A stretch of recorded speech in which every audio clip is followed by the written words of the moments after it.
संगीत एक ऐकणं. आज माझे मित्र प्रशांत काळे याने मला एक क्लिप पाठवली. HMVच्या लोगोची ही कहाणी होती. हा लोगो सगळ्यांनाच माहिती आहे. एक रेकॉर्ड वाजते आणि एक कुत्रा त्या करण्यासमोर बसून ती ऐकतोय. या लोगोची पार्श्वभूमी मोठी अद्भुत आहे. हा कुत्रा उस्ताद अब्दुल करीम खां साहेबांचा होता.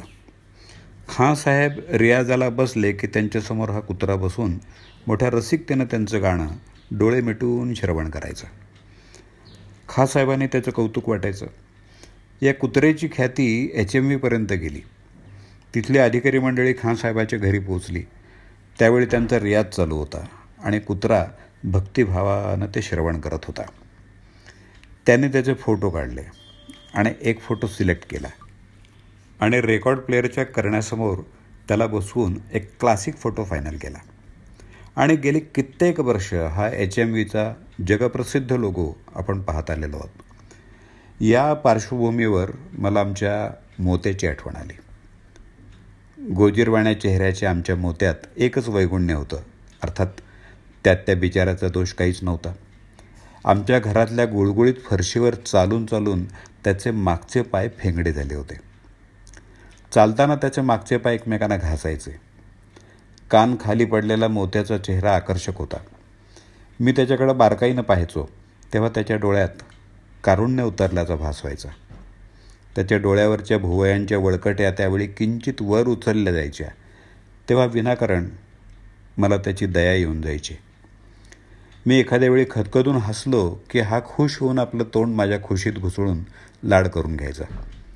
याच्यामध्ये वैगुण्य असलं तरी हा किती गुणी होता याचं प्रत्यंतर आम्हाला फार उशिरा आलं. लातूरचं अशोक हॉटेल ही 3 मजली इमारत आम्ही चालवायला घेतली होती. लातूरातलं त्यावेळचं एकमेव उत्तम दर्जाचं ते हॉटेल होतं. त्यामुळं इथं येणारे नाट्य संगीत व्यावसायिक आमच्याकडेच उतरायचे. मोठमोठे दिग्गज मला इथं पाहायला मिळाले. त्यांचा गोषवारा नंतर कधीतरी. एकदा पंडित भीमसेन जोशी आमच्याकडे उतरले होते.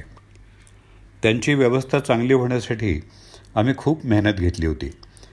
विशेष म्हणजे त्यांना कोणी डिस्टर्ब करू नये, त्यांना रियाजासाठी एकांत मिळावा म्हणूनही आम्ही काळजी घेत होतो.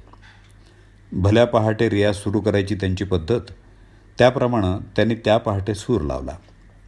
आम्ही सगळे झोपेत. अहिर भैरवचे स्वर उमटू लागले आणि त्यांच्या खोलीच्या बाहेरून त्यांना एक सूर ऐकू आला. त्यांनी पुन्हा एकदा तान घेतली आणि बाहेरून तसाच सूर. माझ्या केबिनची बेल वाजली. पाहिलं तर पंडितजीच्या रूममधली बेल.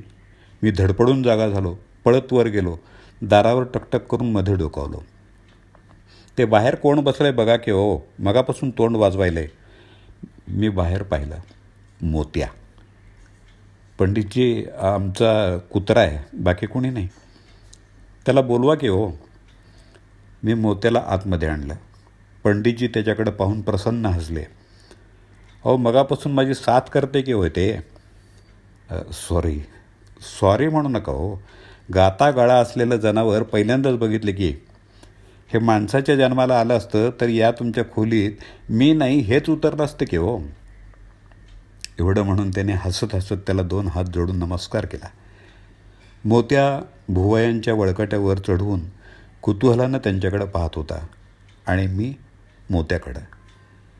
भारतरत्न पंडित भीमसेन जोशींनी नमस्कार केलेला आमचा मोत्या आजही आठवला की गलबलून जायला होतं. लेखन मंगेश उदगीरकर.